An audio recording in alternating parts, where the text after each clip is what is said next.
I hope audible. I am. Yeah, yeah. Thank you. So what I was telling is, my name is Jitin. I have uh, approximately 16 to 17 years of experience. I have been using Golang. I just would like to speak from the Golang perspective. I have been using Golang for the past decade or so. 2012 and 13, approximately, I started using Golang. Uh, I have developed many number of microservices, at least, 15 to 20 enterprise-grade applications using Golang. Developed microservices, even monolithic using Golang. Uh, write some agents, write platform engineering. Very extensively, I worked on platform engineering using Golang. Uh, DevOps tools, automation. Even sometimes wherever I need to write the scripts with respect to Unix, shell scripting, I used Golang. Uh, so it has been fantastic journey. In fact, I also use Rust and Golang both. But yeah, with respect to Go, it has been fantastic journey. Started my career with VC++, migrated or transformed from to Golang, whatever you call it as migrated. So what we do this session, we don't generally introduction session is more about the theoretical part of Golang. Generally, it happens. Generally, it is going to be the theoretical part of Golang. But what we do is we don't focus on the entire theory on the same day. First session, don't go with the full theory. We lose a lot of time. So we just every day gradually, maybe 10-15 minutes, we keep on talking about the theory of Golang, 10 minutes or something. And then going forward with every session, we will learn something about Golang. So parallelly, we just give 10-15 minutes for the theory, but parallelly the rest of the time we start working on the features and then the primitives later on, some intermediate and then later on advanced concepts of Golang rather than focusing just on the theory. Okay, so Go is a programming language started I think started in Google Labs in 2007 and then open sourced in 2009. Uh, Started in 2009, 7, and then open sourced in 2009, December or November something. Okay. Why it was started is they wanted a programming language which should be easy to use, fast to compile, and better or easy to use concurrency,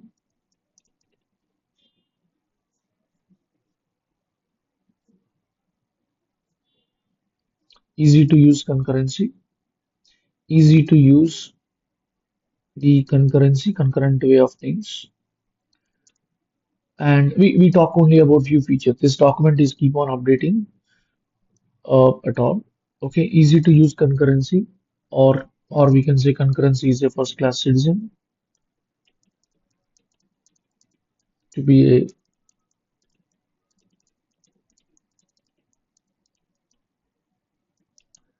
kind of a language. There are so many features. We'll discuss about them. Okay, let's focus only on these particular features to begin with. Easy to use. Golang is very easy programming language comparatively. I think people who are from Python can easily understand Go. Though the syntax is not similar, Go is more of a C style programming language. The entire syntax is not like Python, like C style, but easy to learn and easy to use. One of the best features of Golang is fast compilation. Fast compilation is, I think, the compelling feature of Golang. Many people think that concurrency is the compiling feature, but actually, every programming language nowadays you can do concurrency. There is nothing called true concurrency or untrue concurrency. Any programming language, you take Rust, you do concurrency to multiple threads. You do concurrency to, by enabling concurrent async await tasks on a multiple threads. You take Java, you can do async await with on multiple threads. You can create and run multiple threads. You take every programming language, you do concurrency, obviously. You do true concurrency. I don't know. I don't believe in true concurrency, but yeah. Yeah, we can think true concurrency. You can run execute things concurrently, uh, or maybe spanning from dozens of threads to actually even thousands of async await tasks. Do async await tasks really concurrent? It depends on async await task nature, but the current trend, the current way of doing async await tasks are really they are concurrent because even they were used to be run on single threaded, but now even async await tasks we are able to run on multi-threaded based async await tasks. So yes, they run concurrently. Okay, but the main feature is not concurrency. According to what I feel is more than concurrency, fast compilation is one of the important features of Golang.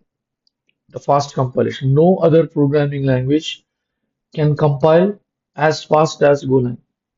The one of the most fastest compilation. Okay, recently also I faced the same issue. I developed one my startup using Rust. I put Rust application in CI/CD pipeline. It used to take 15 to 25 minutes to compile to run all the tests and then to generate the Docker image. I was not deploying, but generate the Docker image. A lot of dependencies to be downloaded. Rust uses LLVM, which is actually very slow. But since I have the GPTs are available, okay, I try to do the same thing using Golang. Okay, I know that Rust performance is okay top notch, but Go performance is also not very bad. Go also does the very most of the benchmarks. If you see, if you have a look at it, Go performs better than C Sharp and Java in most of the benchmarks. Okay, I cannot compare with C, C++, and Rust because they are all completely a different kinds of applications. Okay, I just want to focus only on C Sharp, Java, maybe Python kind of a programming languages when I compare with Go. I should compare, fruits with fruits and vegetables with vegetables. Go, Java, C Sharp, they are all garbage collected. C, C++, and then Rust, they are not garbage collected. So we should not compare them with Go or them with C Sharp or Java. But when I do rewrote everything from when I made my GPT to rewrote everything from Rust to Go, interestingly, it has compiled within less than 2 minutes. You understand? So you need to write a programming language. You compile your programming language. Compile means not always, I'm not talking always inside your system. It could be based on your CI/CD pipeline as well, because once you compile in your system and push it the code, commit your code to any GitHub, Bitbucket or GitLabs or any kind of system, generally it has to run all the tests, it has to compile, it has to format, it has to lint, and then generally it has to run all the tests before going to ensure that the code can be committed. Anything fails, the code is not committed basically. Okay, it would not be committed basically. Okay, it would inform the user, maybe email sent to user, or it would not be approved to be merged. There are different workflows people follow, organizations follow in order to do that. But what was the thing is the compilation time of Rust application was almost 20 to 15 to 25 minutes. The compilation of Go application is 1 to 2 minutes. That itself tells that why it can compile very fast. Okay, so this I always consider it as the top feature of Golang than the concurrency. Because concurrency is where you write your applications, you need to use your skills in order to write concurrent application. Yes, Go uses easy to write concurrency, but actually the feature called compilation, okay, Go language compilation is really a very good feature, very good feature. So how it compiles very fast? No runtime, no special runtime to be installed. You don't need to, for example, I want to run Go application. Okay, you just compile your Go application, you create a binary, and then on a target machine, that binary would be executed without any installing any runtime. For example, you want to run Java application, you need to have JVM. You want to run .NET application, you need to have .NET runtime. Python to be installed. Python runtime to be installed. Okay. In fact, Python to be installed. But Go, you don't need to install anything. Okay. The runtime is included, very minimalistic runtime, I think with a few KBs. Okay, few hundred KBs. I think 400 KB or even less than that is packed along with your application code, and then it generates the binary. Okay, when does it generate the binary? If you create the binary application, binary or executable. If you create a library, it is different thing. It would generate the library files, okay, after the compilation. But if you generate the binary, it is packed along with the runtime. So what is the size of runtime? Right, runtime size is in KBs. If you install Java on any machine, Java used to be 191, approximately 150 to 200 MBs of JVM. Okay, at least 150 MB. Similar thing with the .NET as well. So where is MB? Where are MBs and where is KB? So Go runtime is just in KBs, but that is also not to be installed separately. It is compiled along with your code. That too, every time you compile your application, it also compiles your runtime libraries and include that along with your binaries. So imagine that you want to write a Java application. Every time you compile your Java code, it also has to compile your JVM code, and then it generates the binary, how difficult it is. But even that, including compilation of your runtime, obviously it does the optimization as long as the compilation target is same, it would not always compile. But the optimization itself is a technique that they use. Once the compiled libraries or object files or archive files are there, or DLLs are there, it would not regenerate every now and then. Still, that is itself is a technique, right? They don't regenerate and everything. We'll see. Going forward, we'll see how the Go application is compiled and all the things we can see and we can discuss. So that is what one of the features of Golang compilation, and then no special runtime to be installed. And one more thing is cross compilation. Cross compilation means Go supports many number of target machines. Cross compilation means the target machines are various OS and various architectures. I think approximately 30 to 40. I don't remember. I don't completely counted the number of OS. I think there is a tool for that. Go tool dist list. You see that these are all the operating systems. The left side, the right side is the architecture. Even the WebAssembly is there. WAPI, WASI1, WebAssembly, WASI1, okay, WASM, even the WASM, JS and WASM, WebAssembly kind of a compilation. Darwin machines, which are MacBooks, Android, AX, it's kind of a systems, okay, iOS and all. You can see MIPS. These are all the processors. We know only AMD and ARM, but there are some processors, something like MIPS processor, MIPS 64, okay, PPC, national kind of a processor. AS400, S400. You can see this is the actually IBM based IBM based machines. Okay, these are IBM based operating systems. Okay, like that you can see these are all the operating systems and the architectures. Architecture is a hardware architecture. These many operating systems and architectures Go can cross compile. Okay, cross compilation is not a simple thing. Cross compilation means you are on one machine but you are writing your applications to be executed. You are generating the binaries. You would like to generate the binaries to a different machine, which we call it as a cross compilation. Go does excellent cross compilation. So far, I have never seen for the past decade that people complain that it has successfully cross compiled, but it did not successfully run on the target machine. I never seen any kind of issue of that kind of.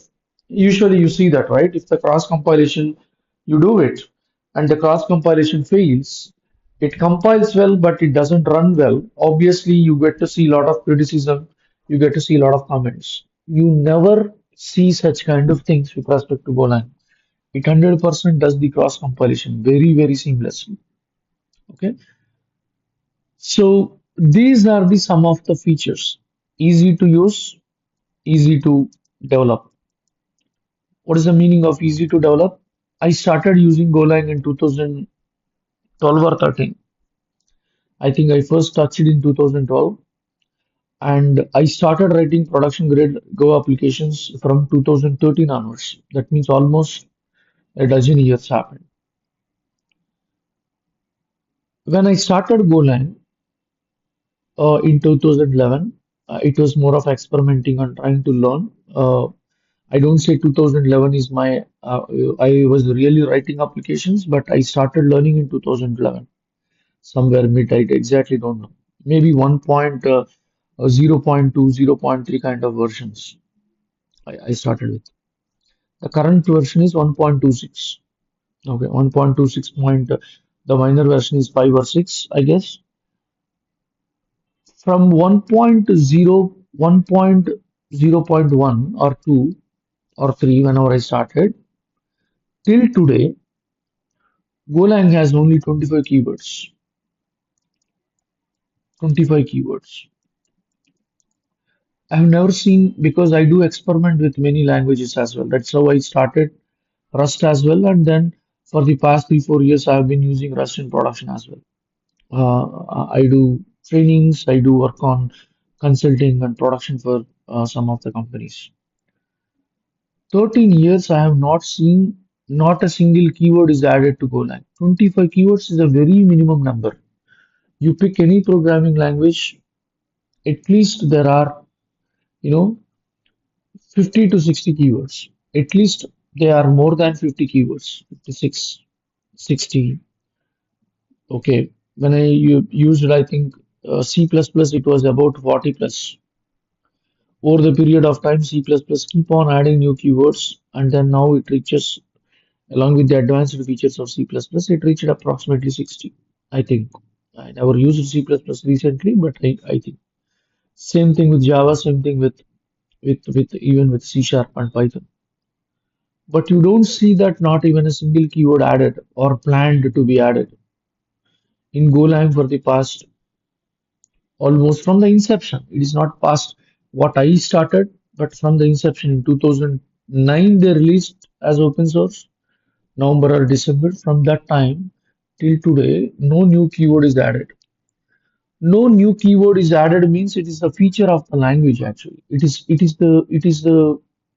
tells that how you know how meticulously how well designed the programming language is. Okay. Once they reach some stage, definitely any programming language, they find that we need new keywords because we want to add new features. But Golang, they never felt that new keywords to be added to the Golang because from the beginning itself, they have clear-cut idea how the Go language is going to be. Okay. One of the reasons why many organizations feel that the adoption is, massive adoption. Golang adoption is massive adoption.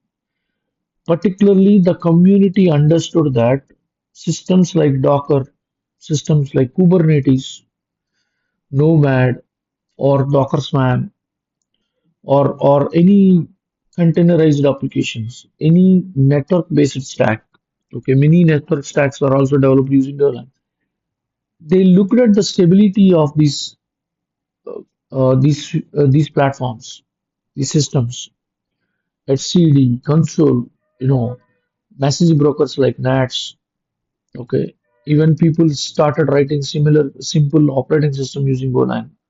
Even though Go is not to be created as for the operating system, which was not very mainstream, but yes, experimental.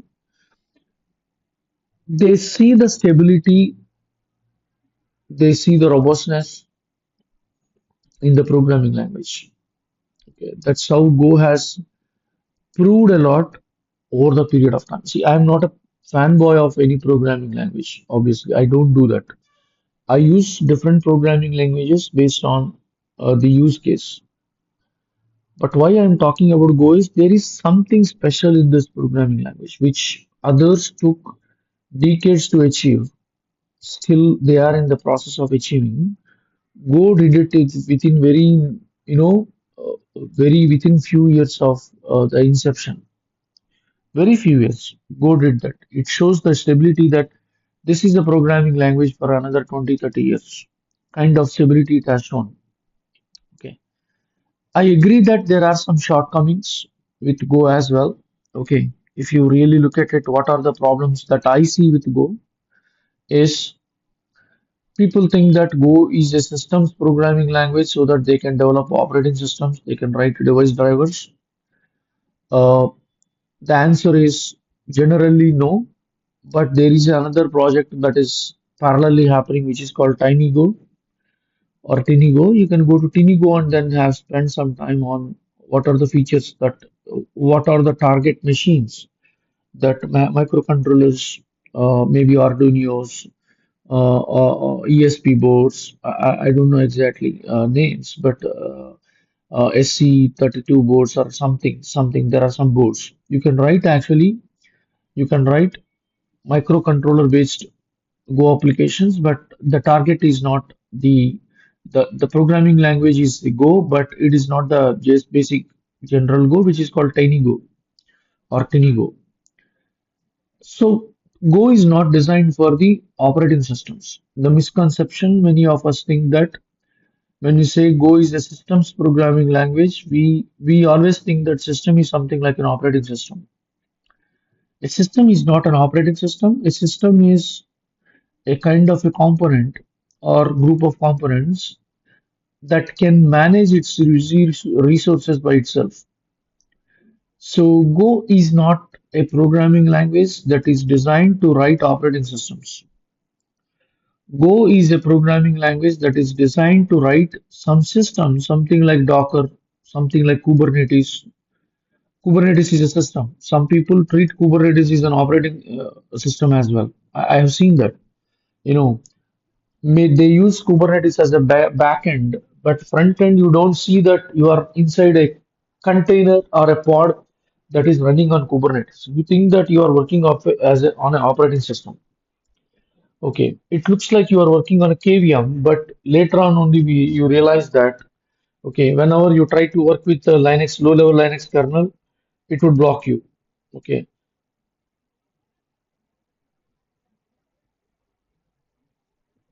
so that's how whenever uh, you look at the low-level language, sorry, whenever you look at the operating system, you get to know that okay.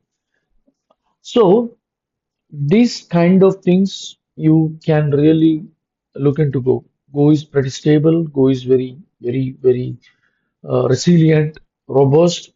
Okay, very easy to use, very better performer. Again, there are different opinions. Some people always compare Go with C, C++. As I said earlier, don't compare fruits and vegetables. Fruits are different, vegetables are different. Okay. Maybe Go you may think it as a tomato, which is both fruit and a vegetable. Okay. Generally, I think tomato is a fruit, but we consider it as a vegetable. But generally, that is not the case. Okay. You should not never compare non-garbage collected programming languages with garbage collected. It's not a fair comparison. You compare Go with C++, sorry, Rust, sorry, C Sharp. You compare with Java. That makes sense. Okay. You compare with Python also, it doesn't make sense. The reason is Python is different programming language. It is not a compiled, it is interpreted. But Go is compiled programming language, general purpose compiled programming language. Okay.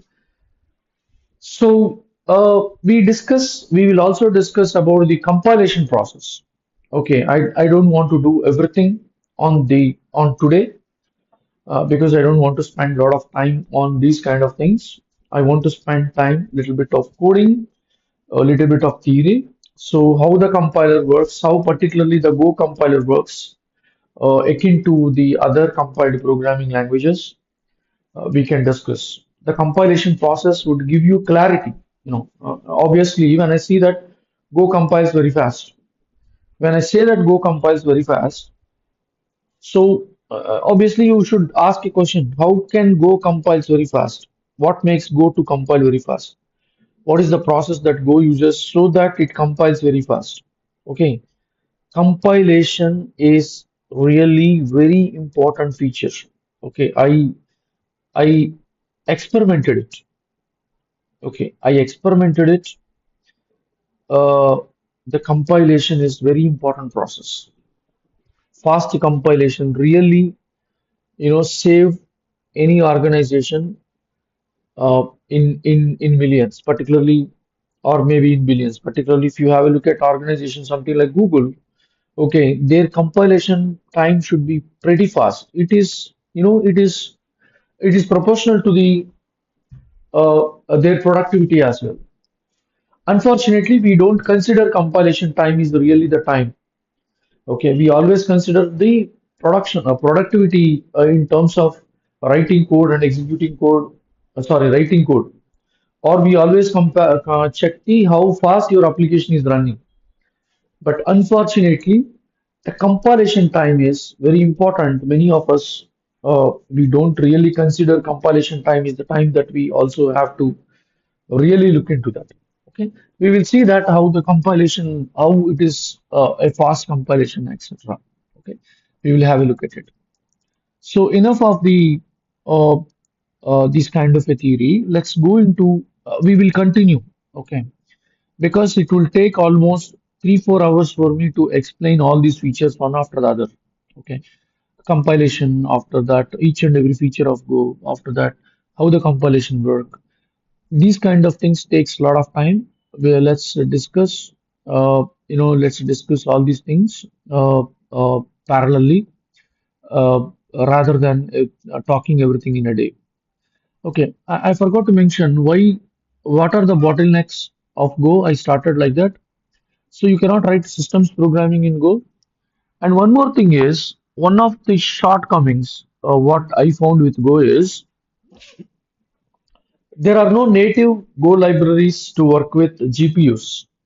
Okay. Go is working hard. I think even the maps implementation and all, they are working on GPU kind of implementation. They call it as a single instruction multiple data, SIMD. But Go doesn't natively support GPUs. Like Python supports. Even though it's not the Python, it is the C language runtime behind the Python that supports. But however, Python supports GPUs. In a way, Rust supports GPUs, but there is no native support of the GPU architectures, maybe NVIDIA GPUs or Ryzen or Rosen based AMD based GPUs and all. It doesn't support. I'm not saying you can't use it. You can use it, but how do you use it? You use it through the, I think, C language bindings, etc. Directly, you can't do that. Directly, you can't do that. You have to do it only with the C language bindings as well. Okay. If you want to use GPU based, so definitely I will explain what is the use of a GPU. Generally, GPUs are uh, see, when we discuss many other things as well. That's how we gather a lot of knowledge. There are graphics based, there are CUDAs which are calculations, there are tensors which work on matrices based operations. That's how actually most of the machine learning algorithms or GPTs and everything work. So Go doesn't have the native support for those GPU based operations. Okay. Can't you use them? Can't you work on that? You can't. You can, but you need to make use of C language based things. Okay, C language based libraries, not directly. They are not native to Go. Even the computer vision libraries, some people develop, some people use C language. Open Vision, these kind of libraries are used uh, by some organizations, but no, maybe they are all they take support from the C bindings. Okay, connecting to C, working with C language bindings, etc. We will see some session how to work with C language in Go, vice versa, how to use Go language in C and how to use C language in Go. I think mostly how to use C language in Go we can see, and maybe simple example how to use Go language based thing inside in C as well. We can have a look at it. Okay, we call it as ABI, we call it as FFI, I think, foreign function interface kind of a thing. How do you go and then run these object files that are compiled using C language in Go? These kind of things we will discuss going forward. So these are the some of the features we need to understand. Going forward, we will keep on adding the features.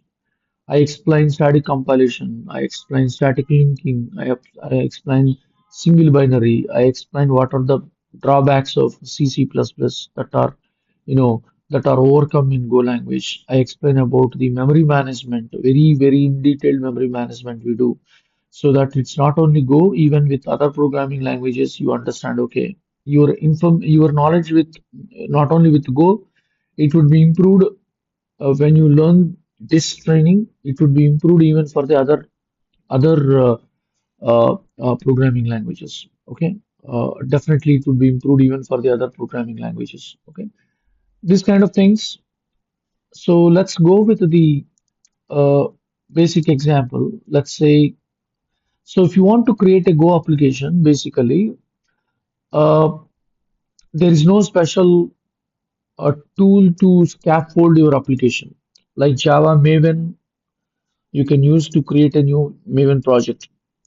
Okay, Rust, you can use Cargo to create a new Cargo Rust project. But Go, there is nothing like that. You just need to create a directory. Okay, you just need to write the file called go.main. And okay, this is how the extension is .go. So this is called as a module. We call it as a module in Go. Okay, when you see something like this, a directory with the main.go or any Go files, we call it as a module. Okay, there are two types of modules.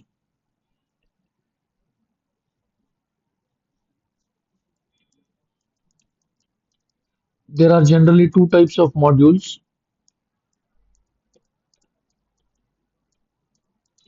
in Go. One is you can write the application which is called binary. You can create a binary which we call it as the binary module. We don't say binary module or non-binary module, but generally we can understand it. This is for the understanding purpose. The terminology, I don't think people use this way. They just use Go application or Go library. But if you really look at it, there are two kinds of applications you can develop.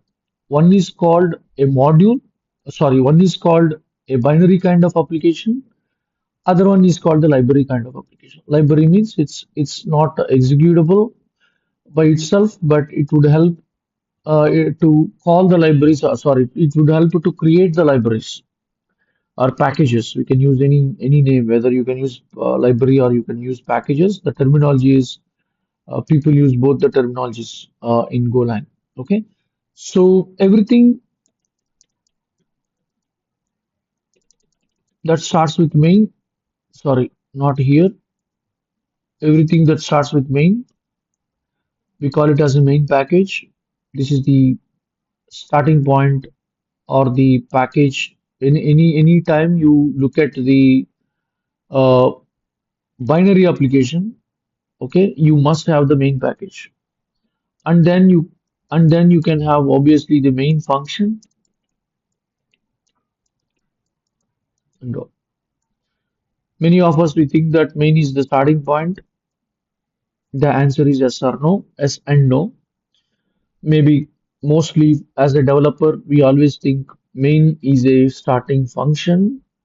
Yes, from your core, main is the starting function, but there are ways that basically Go runtime would start even before main. The package itself is a main. It will call a lot of other things before main. It is not the main is the starting point of executions.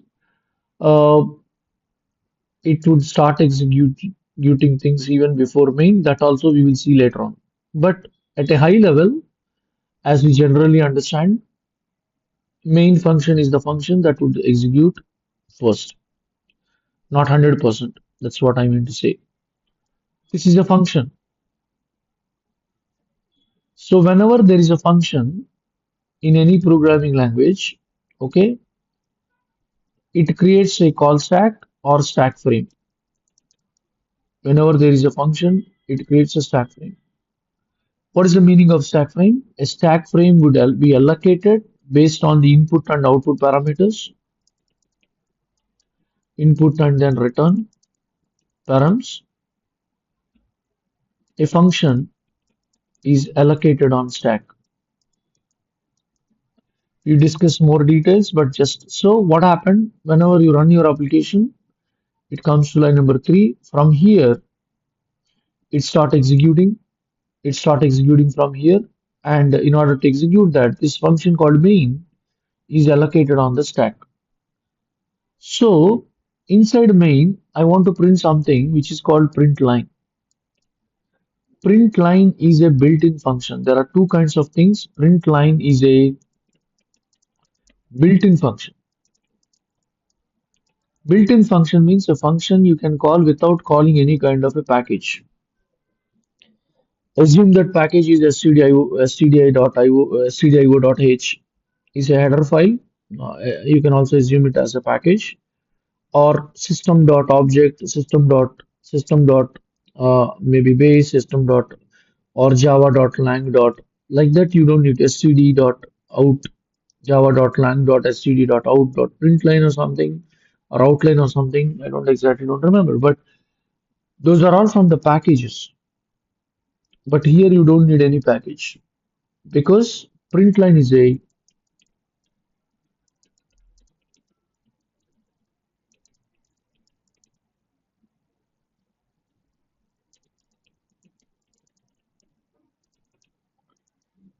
println is a built-in function. Built-in functions, there are I think approximately 18 to 22, 23 built-in functions are there.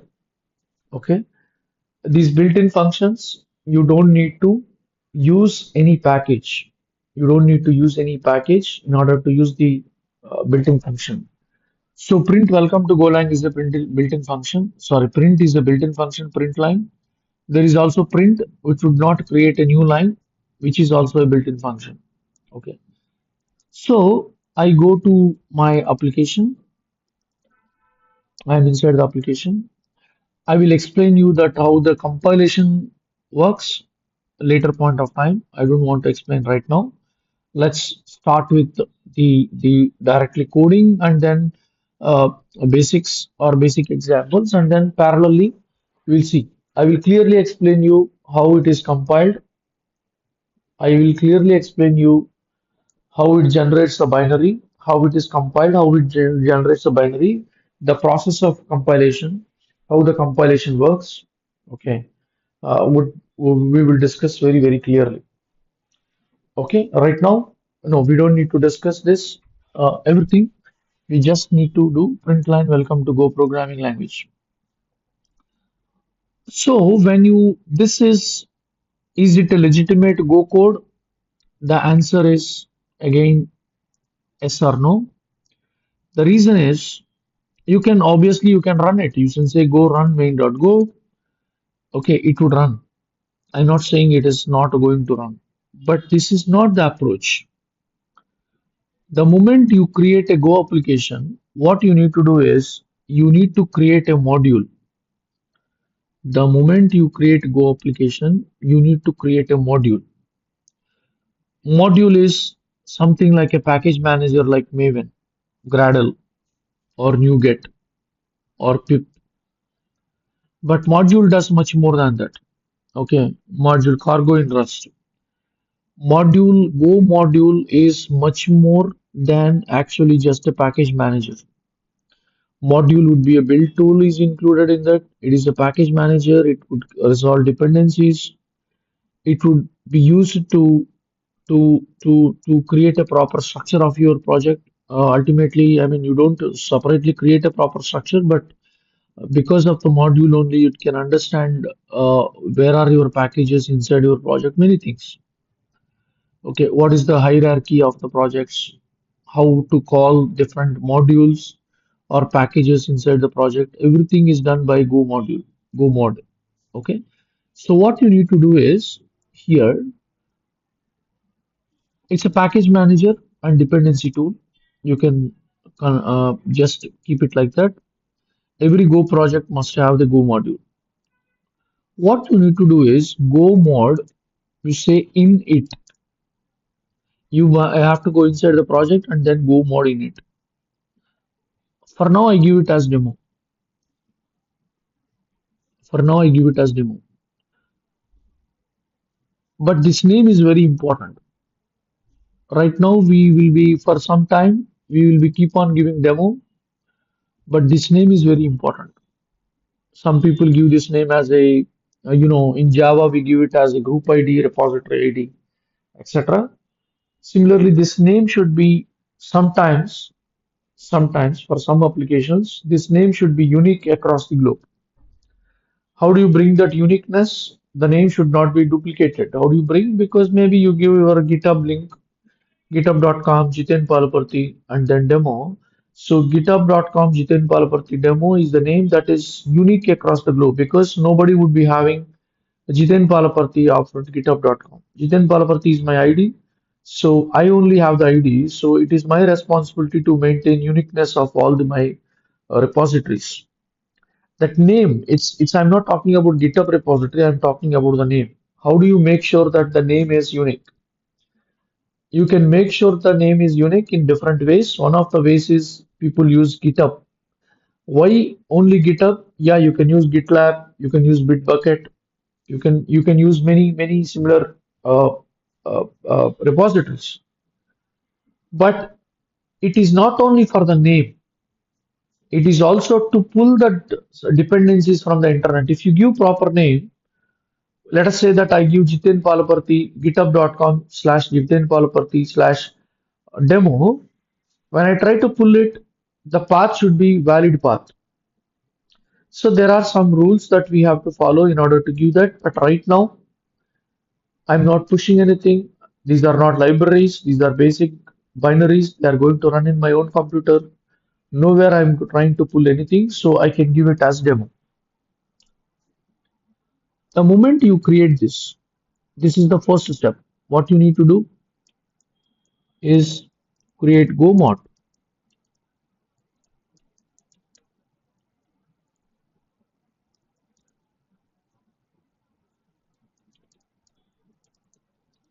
create create Go mod. This particular Go mod is created.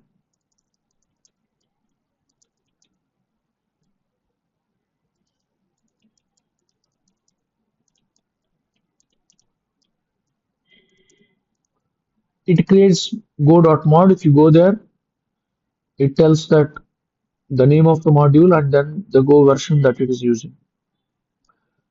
And one more interesting thing is most of the Go applications are forward or backward compatible. That's an interesting feature.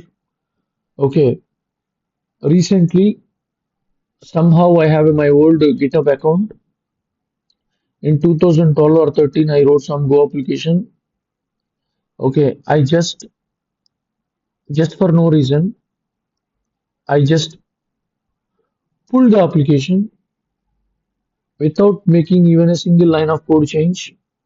I'm able to compile that application using the latest Go compiler. I think 1.25 or something I used. The application was written almost a decade ago.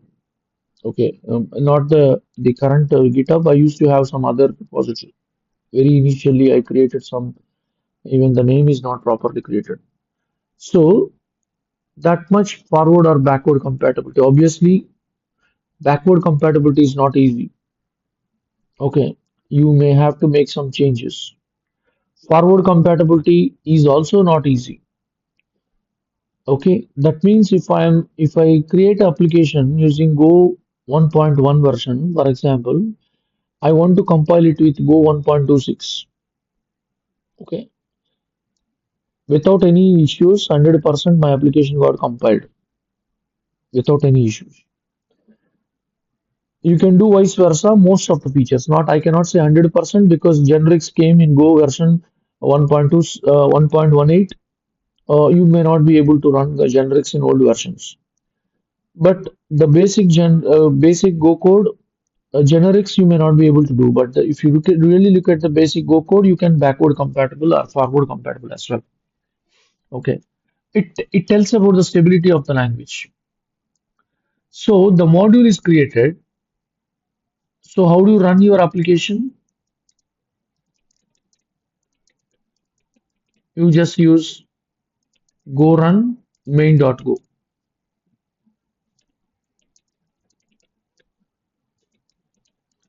Like many programming languages, this file is not necessarily to be main. It can be even hello.go as well. Okay. It is not necessarily to be main file. Go run hello.go. Okay. I think Maven and all, Maven Gradle and some package managers, it insists even the cargo of Rust, it insists that the file name must be main.rs, main.java, something like that. In Go, it doesn't care whether it's a main file or not. What always Go check is, Go check whether the file has,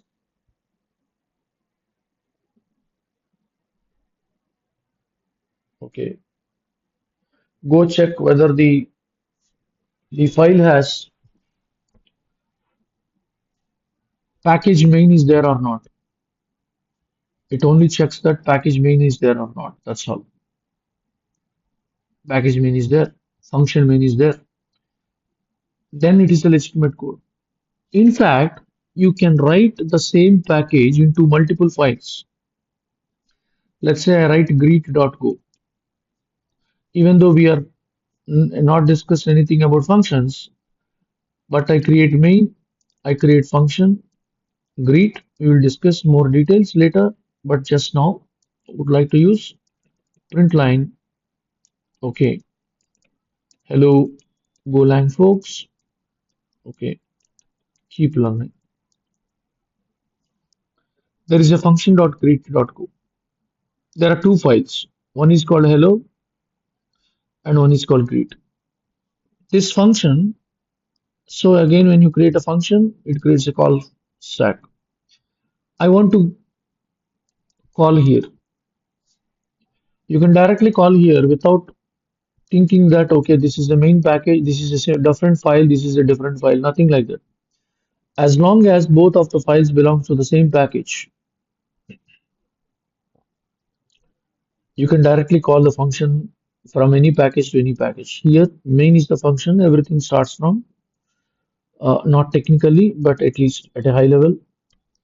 So you can call greet in here.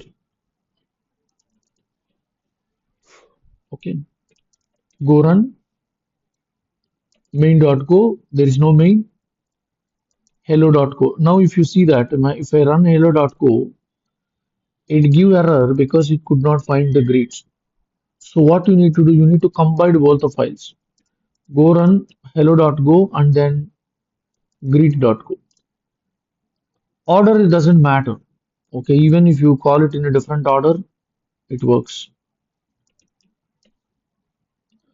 So Go takes care of the order.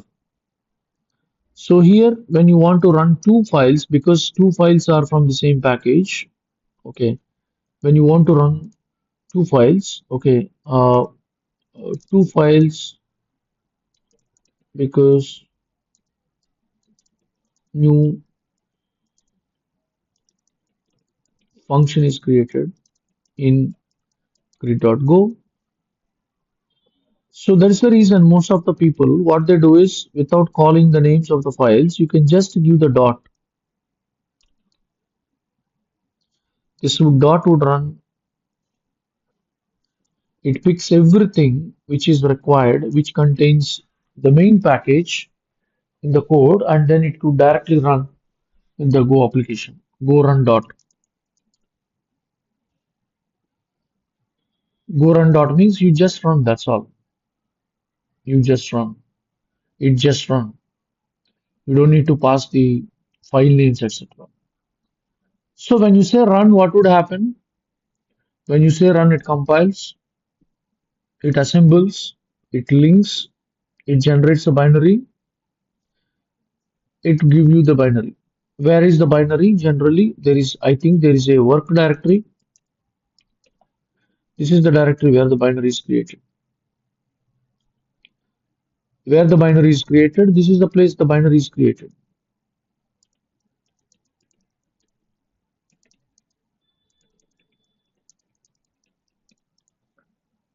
This is the path. Because you are saying that run. Run is also nothing but the same build process.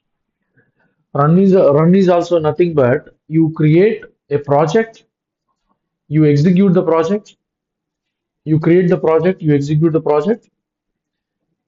Sorry, you compile the project, Go compiles the project, Go creates the binary.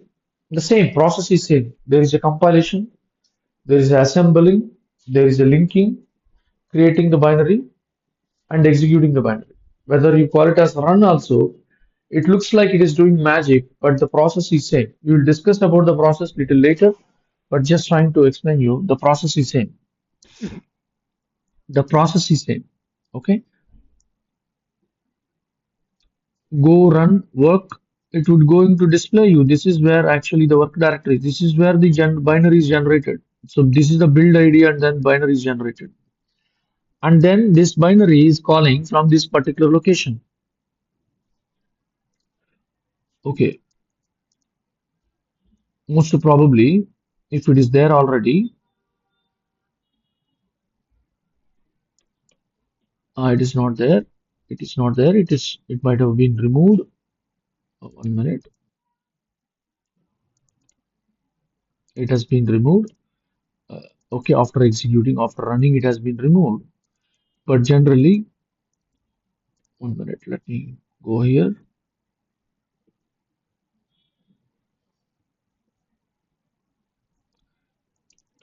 It does that. So going to the next one. Okay, we there is a build process. How to build your Go applications. I will explain. So far we are only what we are doing is we are running the Go applications. You can also build your Go application. Build means generating binaries. Next session we'll see how do you cross compile and then build, but right now we use build to generate binaries. We use build to generate binaries. Okay. What is called building? So I use go build. I can put dot because there are multiple files to be built. You see that you got demo. Why do you get demo? Because this is the name of the module. So you can run demo on MacBook or Linux machines. Dot, otherwise, if you are on a Windows machine, you may get demo.exe. Go build.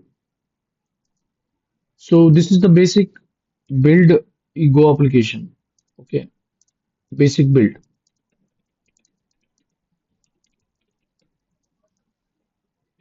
Go build. Or you can also use go build greet.go hello.go. See, it gave it as a greet because I think the first name is greet. Go build. Let me give hello.go and then greet.go. It give hello based on the first file it is giving. So the better way is go build dot. See, these are all the executables. Now binaries, these are all build demo hello.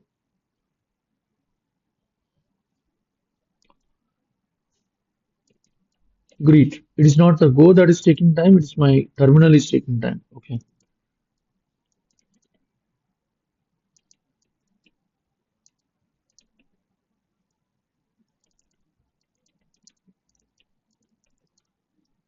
So, but the build is you are building like that. But what if I want the build on the name that I want? That is nothing but you build and you rename it. How do you do is whenever you are building Go build, whenever you are building as Go build, you do Go build. The output is, for example, hello demo dot. It would generate the binary as hello demo. This is the output. We call it as output. You want to build with a special output, with a desired output. You can give. It is nothing but you do Go build. Okay, it builds demo. After that, you rename demo to some other name.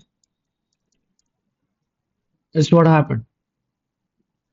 Instead of doing all these things, you can build with the output. You can build with the output.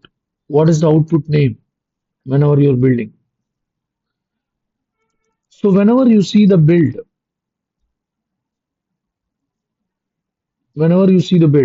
if you really look at the DUSH star, you see the size of the build. Let's say hello demo. What is the size? 1.7 MB.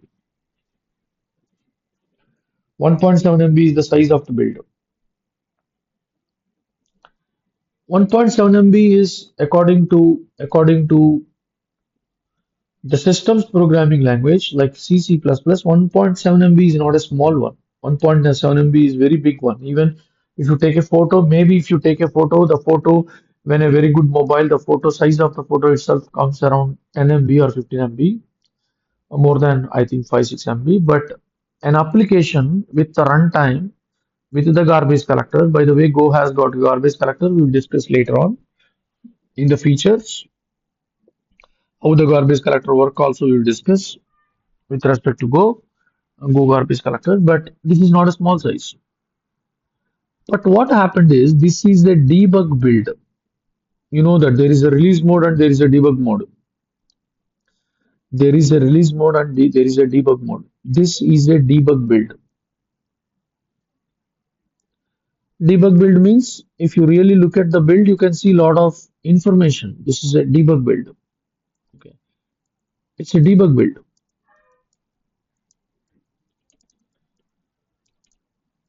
This is also debug build.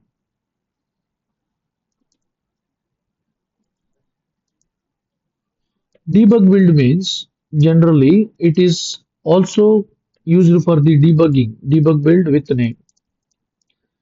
It is also used for the debugging purpose.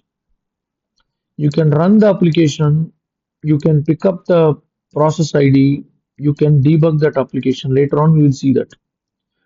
How do you debug your applications? Later on, we will see that. This is a debug build. So I want to do the release build. I want to do the release build. So what does the debug build contains? Debug build contains dwarf information, dwarf and symbol information. That means what are the methods, what are the method names, from which package, which types it is using, everything, all the information about your entire uh, uh, packages and so etc. Okay, are used in that particular build, which we call it as a debug build. Okay, everything with respect to the uh, information, we call it as a debug build. Okay, debug build means you get to know the entire information of that particular debug binary. Call it as a debug build.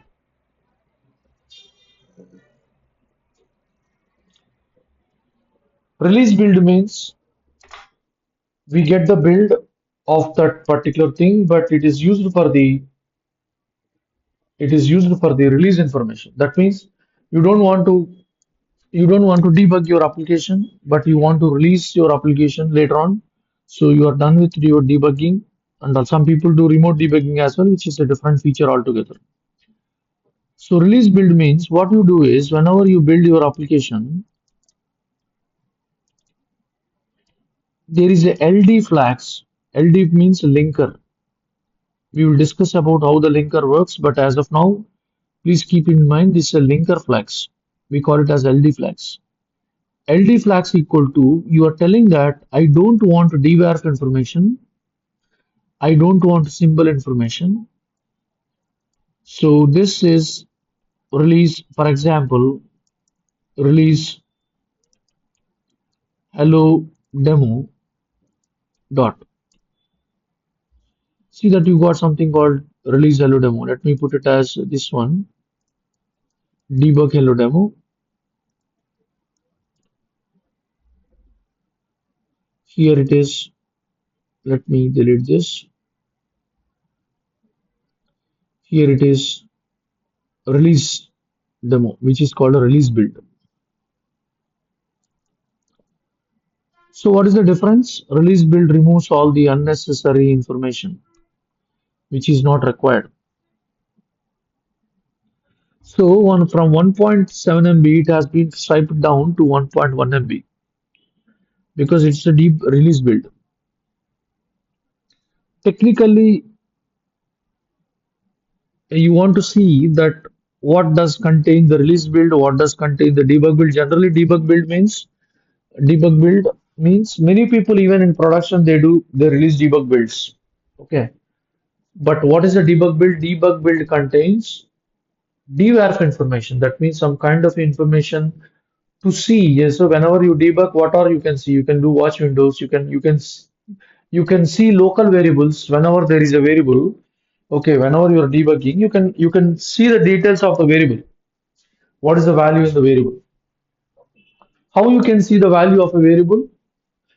Any debugger can show you the value of a variable. The reason the debugger can show you the value of a variable because the debuggers generally perform some kind of instrumentation. Instrumentation means debuggers would go and then insert some additional code into your binary. That's where debug build is quite bloated in terms of size. It inserts some additional information inside your binary. That's how you can debug, and then you can debug the application. How do you debug the application? Because it is bloated because it does the instrumentation.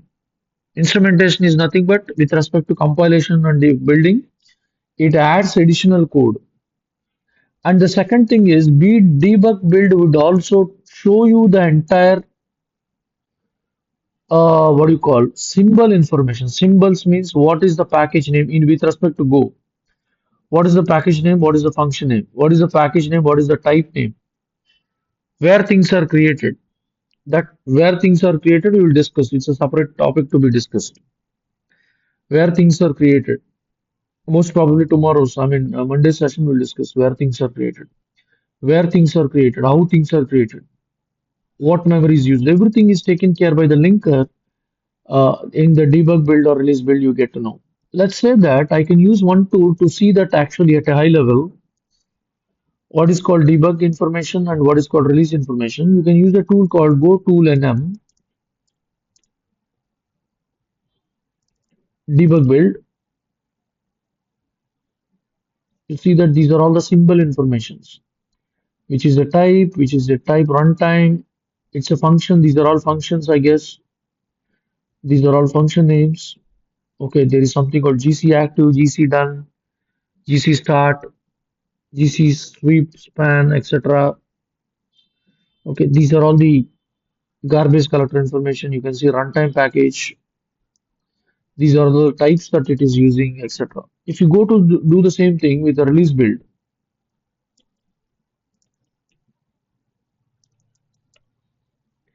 you don't see much information. That's all. You see that you don't do see much information, but both work the same. There's no problem with execution. But what happened is debug build. NM is a tool actually. NM is a tool. You want to see debug information. What is there? You can use the tool called NM. Okay, to see to see symbols and linker stuff. You can use the tool called NM. Better you get to see with the debug build. Removing these things itself would bring down the size. Okay, bring down the size. What it is doing is you can see that it's creating some p threads. I'm using Linux as a MacBook, so I think MacBook is using internally p threads just to put some information with respect to threads and then some information with respect to the system. But the debug build, it contains entire information what exactly your application uh, is calling the symbols and etc. It gives the entire information. Even this is important. I will discuss these numbers, these names are important. I will explain that as well, but not now, later on. That's what we will discuss one after the other, kind of a theory and stuff like that. We will discuss, not in a single class, but ongoing classes. So this is what actually the debug mode. Okay, this is what the tool that you use in order to debug your applications, build your applications. I want to do cross compilation. Okay, cross compilation means I am inside one machine. I would like to compile it to the other machine. Okay, there is a tool in Linux, Unix machines. Most probably, I don't think in Windows you can do that. You can see the what do you call headers of your file. I don't know if it is called as headers or manifest. You can see that. Let's say file release.go. So file is the command release.go. Release hello world. Sorry, not release.go. Release hello world binary. It tells that this is compiled. This particular binary is compiled for Macintosh, which is nothing but Apple, 64-bit machine. It is an executable and it is executed on ARM64 processor. I'm using M3 chip. So it is telling you that it is executing, it is showing you on ARM chip. Clearly it is telling whenever I say file, release hello demo,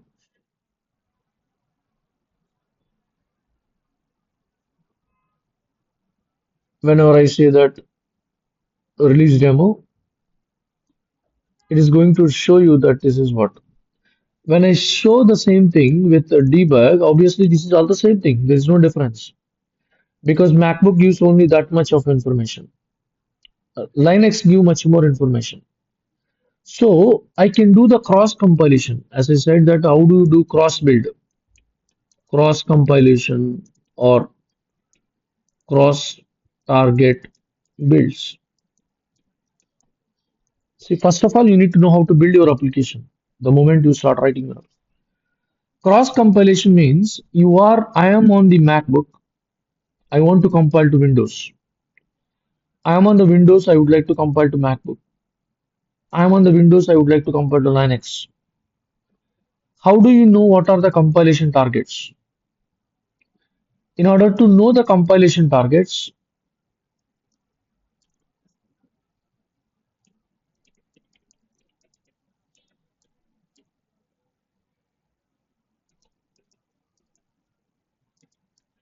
you can see that Go tool distribution list.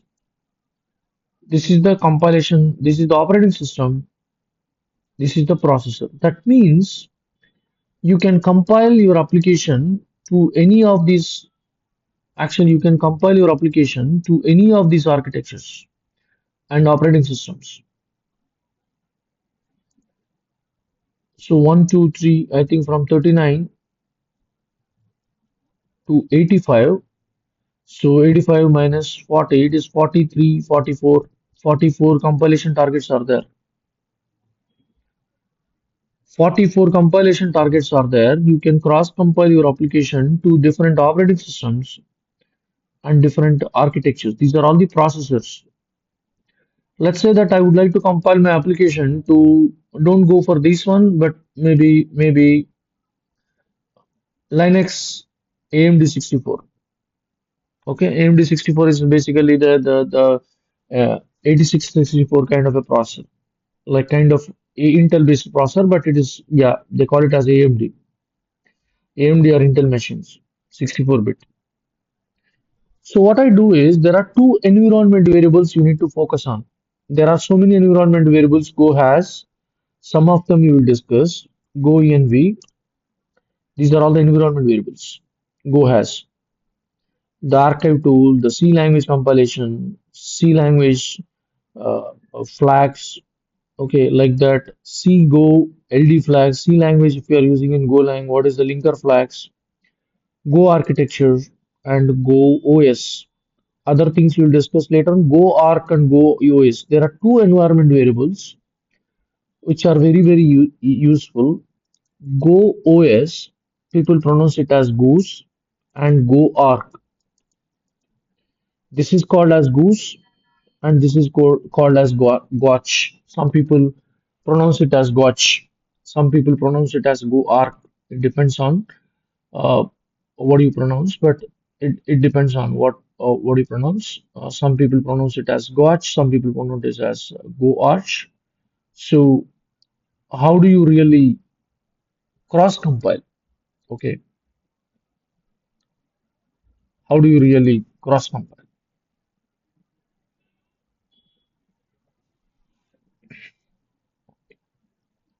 In order to cross compile, you need to set up these two environment variables. You don't need to set up for every build, but you can give only to this particular terminal.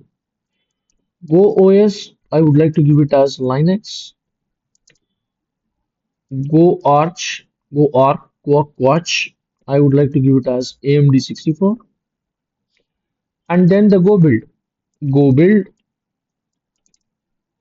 the output is I just give Linux AMD 64 hello application dot.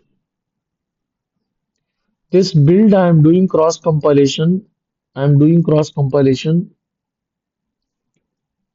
for Linux. Cross compilation for Linux.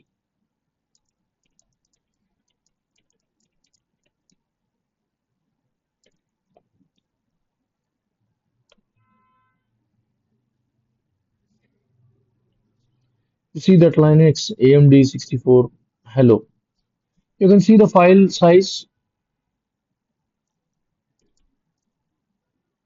dush star. I think this is 1.7 MB because we have not striped it down. If you want, you can put LD flags like this. You can put LD flags like this and then stripe it down. But right now it's a debug binary, that's fine. I want to see it file. Linux gives much more information than the Mac OS. When you open file, Linux tells that ELF, we call it as ELF files, ELF 64-bit, LSB executable. Is executable for what? Executable for x86-64, which is nothing but AMD. Statically linked. This is the feature we need to discuss. What is called static linking process. And also it gives the Go language ID some metadata about the build. And most important thing, it said that with debug info, not stripped. It clearly tells that this particular binary is not stripped. It is for the debug based binary. The same thing, if I do it like LD flags equal to W and S, maybe I give hello release just to make sure that it's a release binary. This is called the release. Obviously, you can see the size. Sorry, DUSH star. I want to see the size. It is 1.1 MB. You want to open it. Linux release. It is clearly said that it is stripped. Linux gives much more information than generally the MacBook. ELF files means those are Linux files. ELF64 means 64-bit Linux. Let's say I do the same thing, but I change the processor to ARM. Here also I change the processor to ARM.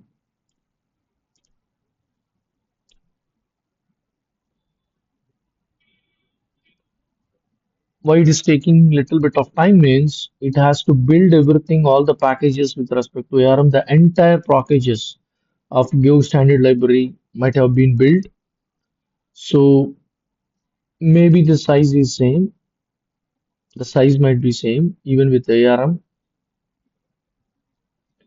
But when you look at the file Linux ARM64, you see that this has been built for ARM ARC64. It's statically linked. This is very, very important to understand. Statically linked. Okay. Let me do last one more thing. I give the operating system as Android. Technically, you can compile to Android as well, but are you able to run inside Android phones? Again, some restrictions are there from Android. Even iOS you can do. Really, are you able to run it for iOS? Again, there might be some restrictions, but however, maybe not only for mobiles, but other Android devices like Android Auto, Android Wear, they may accept. So, what I think is Android, because it's a compilation, lot entire libraries compiles. That's why it is taking few seconds. You see that second time it is not taking any time. First time it takes few seconds, 2-3 seconds. Okay, 2-3 seconds of time to compile the entire standard library is really an awesome thing. So let me go and then run file Android.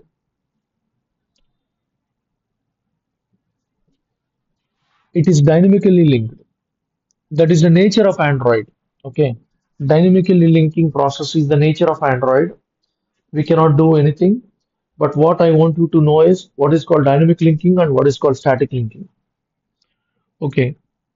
Android dynamically links. General other computers they statically link. Not every operating system give that much of information, but yeah, uh, but Linux gives. The last one I want to do it for the Windows. Let's say Windows. I want to do it for the AMD 64. So this got to be AMD and this got to be Windows. And obviously this should be the .exe because India, I think Windows is very particular about the extension. I think nowadays it works with the PowerShell, but I mean let it be. It's building everything with respect to Windows. The entire library is compiled to Windows. Okay, you are repeatedly doing, it doesn't take much time. So this is Windows. So P, I think Windows file starts with P64, I think file Windows. Very simple information Windows give P32 plus. That means 32 plus means I think 64. It's an executable. It clearly tells that it's a console executable compiled for 86-64 for Windows. You want to run them, you cannot run them because it's for the Windows. You want to run them Linux, you cannot run them because it's for Linux. You can run them, you can drop the binary on a Linux machine, it would run. You drop this binary on it, you don't need any install any separate runtime. You don't need to separately install any runtime for that. They run natively. Okay. See Android C with even with the dynamic linking, it is 1.9 MB. So because why it does the dynamic linking is in order to link it to the Android, it requires some kind of libraries to be downloaded. Okay, so that's the reason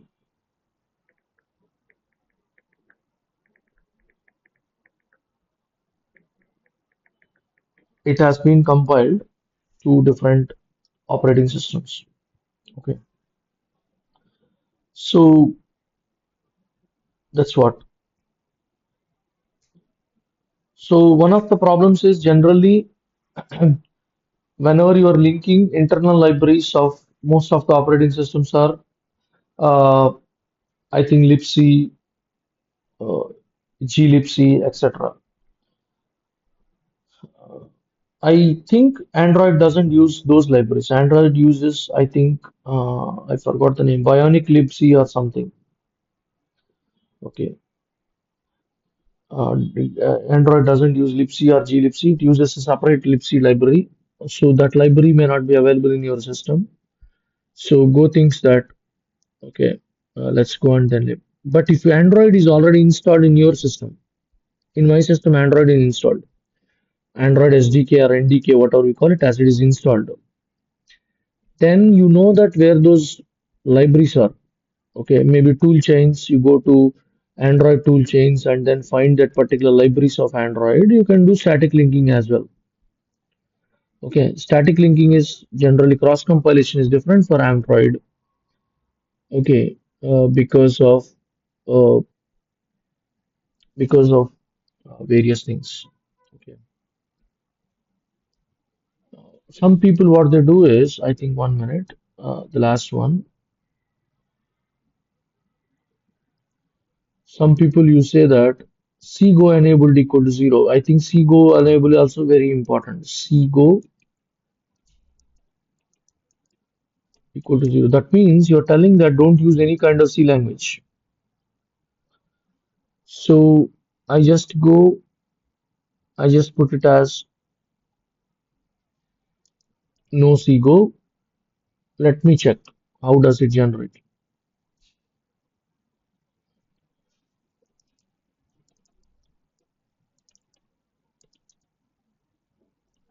DUSH star no C go. I don't think so because Android requires its own libraries.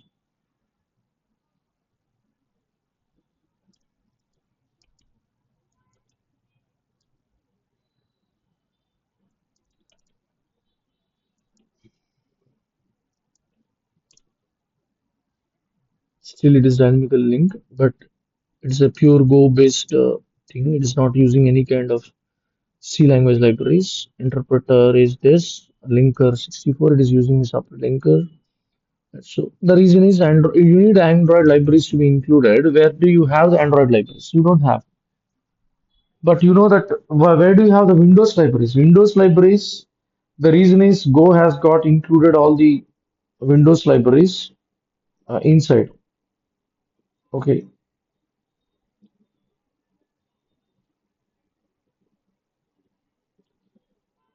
so that's what exactly happened. This is how the entire thing is. We go in depth of each and everything. Yeah, we just started. We have not. We are in a very first class of Go. I just want to tell you the how the compilation on things work, uh, so that so that it is easy for you. I don't need to. The commands and all you should be hands-on. Okay, that's what I do is I push the project to GitHub. I give share you the link in the group. Uh, you can have a look at it. So we will speed up a little bit as well. First to 3 4 sessions we go a little slow for everyone to cope up. You also please spend some time to understand them, and then after that we will speed up the process. We will go through little more speed than what we are today. And the features we just started. I purposely did not spend the whole time for features. Earlier I used to do that, but I don't want to do that. Like, we will learn even the features gradually. We will know about garbage collector once we start working on heap memory, stack memory. We will know about compilations once we talk about of the optimizations and stuff like that. We will know about the memory once we start about creating variables, etc. We know about like that each and every topic compile even the threads and how threads work when we are into threads, go routines, etc. Like that gradually we go and then we learn things. Okay, that's all for today. Any questions you are free to ask.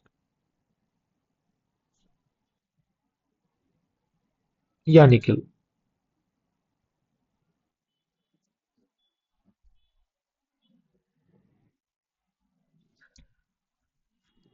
There is mm.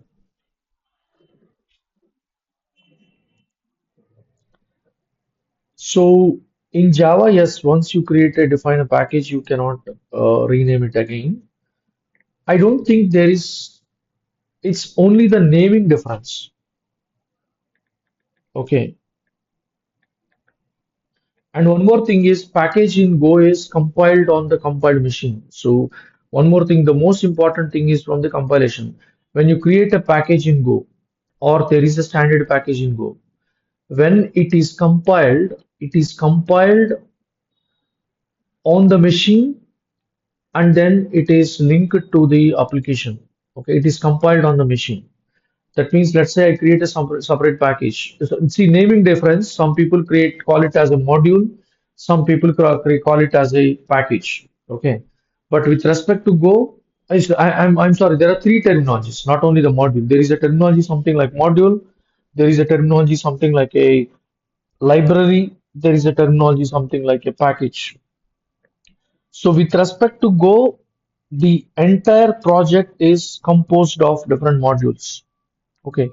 The module can be a binary or the module can be binary means where you can write main function and then you can create the executable file.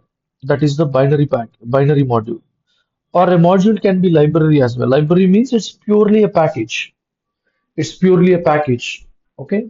Or it's purely a library. You can use both the terminologies, either library or a package. So in Java, the system is not like that. Java is nothing gets compiled on the machine. It is just compiled to the uh, Java bytecode. But in Go, what would happen is it is compiled and statically linked from the machine on which you are compiling your application itself. So from the compilation side, there is a very uh, too much of difference. From the uh, from the naming side, module in Go is entirely different. Module contains both the executables as well as the libraries. So module is a different thing. They name it as a module means you are going to create a project. The project may contain some packages, some libraries, as well as some kind of a code that would be ultimately called as an executable. This kind of differences are there. So module is you cannot compare with again Rust modules are different, but in Go module is Go module means it can be a binary file or it can be a library file or it can be mix of both binary and library file. In Go there is in Java there is no concept like that. You can create packages, you can create Java application. Okay, these packages are compiled to bytecode, but they are linked and the just-in-time compilation compiler JIT compiler on the running server or running machine on the target machine it gets compiled, but here in Go it is compiled on the machine on which you are writing the code itself or the machine on which the CI/CD pipelines are going to be executed. So cross compilation is entirely different. Just-in-time ahead of time compilation is different, just-in-time compilation of different. Okay, module is different, package is different. In Go, we sometimes we call it as a package, sometimes we call it as a library. Library is generally composed of one or more packages. You'll get to know what is called a library. Generally, library means it's composed of one or more packages. So multiple packages along with or excluding the main package could be a module. So module can have only main package or module can have main package plus other packages. Okay, that's module means much more bigger than package. The entire bundle we call it as a module where you are going to execute the application. The entire thing we call it as a module. Okay, that is the difference. Java packages are entirely different. Here you need to use the name. Mostly people use the name called library than a package. Package is a single package. Library means a single class and then collection of classes. Generally in Java we call it as a package. But here package is collection of types. The type or the type can be a basic type or a structure or something like that. Structures can contain or user defined types can contain other methods. Everything we call it as a package. Such packages bundled together we call it as a library in Go. Module is entirely different thing. Okay, module is much more superset of all these things because module may contain executable as well as some of the packages or libraries. Any other question?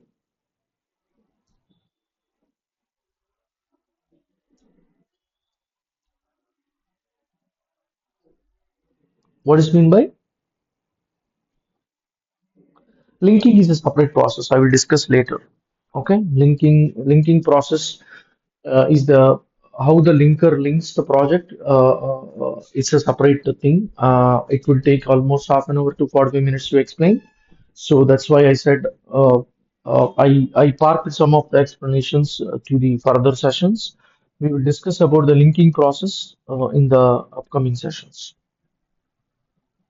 Okay. Simple thing. If I want to tell you in a simple word, simple th things. If you write Go application itself cannot work. Go application requires some kind of additional libraries from your system.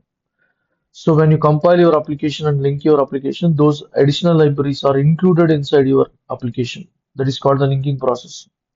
So linking process is much more than that, but at a high level, yes, linking is nothing but not only your code, but also takes some other code. Other code is runtime code, other code is math package, other code is time package. Like that, it has to take all other packages, okay, and then included into your binary, whichever is required. We don't know. The Go runtime, so sorry, the Gold build pipeline knows. We don't know what all are linked.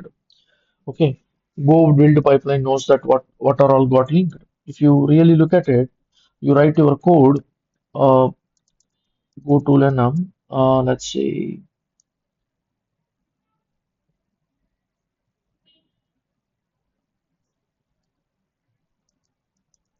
debug hello demo. So you see that this is actually the process of linking. This is the result of a linking.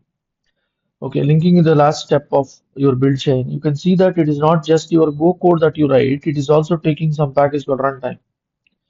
Okay, runtime is a very big package. It is taking a package called runtime. So how it is and then it is taking something from the type package. I don't know from where it is taking. Yeah, it is taking from the sync package. It is taking from the time package.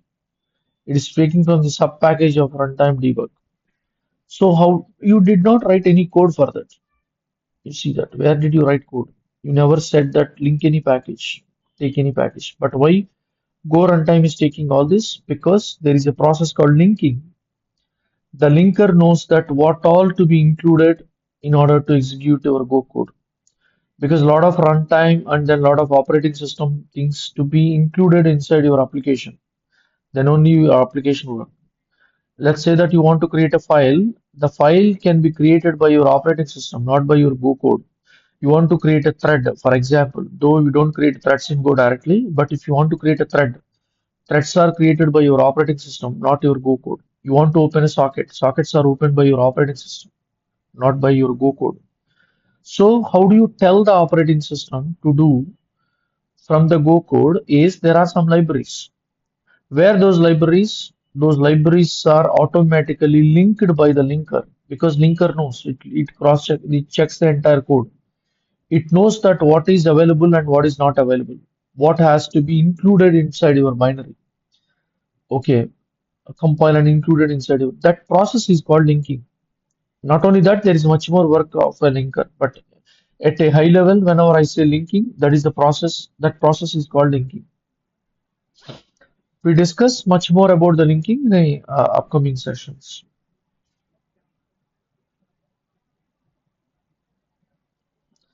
Any questions, anybody else?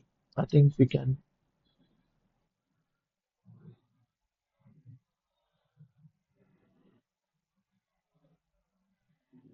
Parallelism, there is nothing would run in parallel in a computer.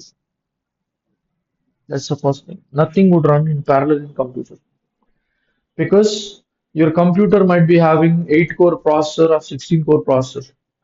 But when you really look at the number of threads that are running in your computer are 4 5,000 threads. So it is always concurrency. There is no parallelism. Okay, parallelism is only our illusion because you have for example 8 hardware threads on your computer, but if you really look at your computer, it would run thousands of threads. So how does these 8 hardware threads can manage to run these thousands of threads? We call it as a multiplexing.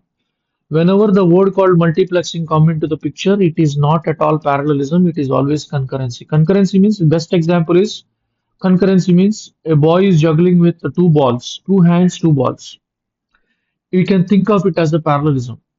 If there is somebody, if you go to a circus, somebody juggle 3 balls with two hands, somebody juggle 5 balls with two hands, even experts can juggle 7 balls with two hands. It looks like, always he's playing with all the balls, but exactly if you really look at it, he has only two hands.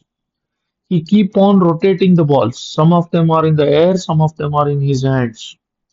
So concurrency is executing multiple things on the given number of threads. We call it as a concurrency. You have 8 threads, but you run 4,000 processes or 4,000 threads on your operating system, which is nothing but concurrency. Though we call it as a multi-threaded, at a high level, we call it as things are running in parallel, but they are not actually not running in parallel. They are running concurrently. So concurrency is achieving or executing multiple things, not at the same time. Parallelism is executing multiple things at the same time. So how many things that an operating system, so your hardware can execute? If you have 8 core processor, only 8 things. If you have 16 core processor, only 16 things. But when you really look at your operating system, you feel like already 4,000, 5,000 processes are running in parallel, but that is not called as a parallelism. It is still concurrency. If you come to the Go language, even it does even at another granular level. It is a layer of doing concurrency. We will discuss more about the concurrency in the upcoming sessions. Yeah, I think once we talk about threading and all, we will discuss a lot about the concurrency. That means some more sessions to be discussed in order to uh, understand that.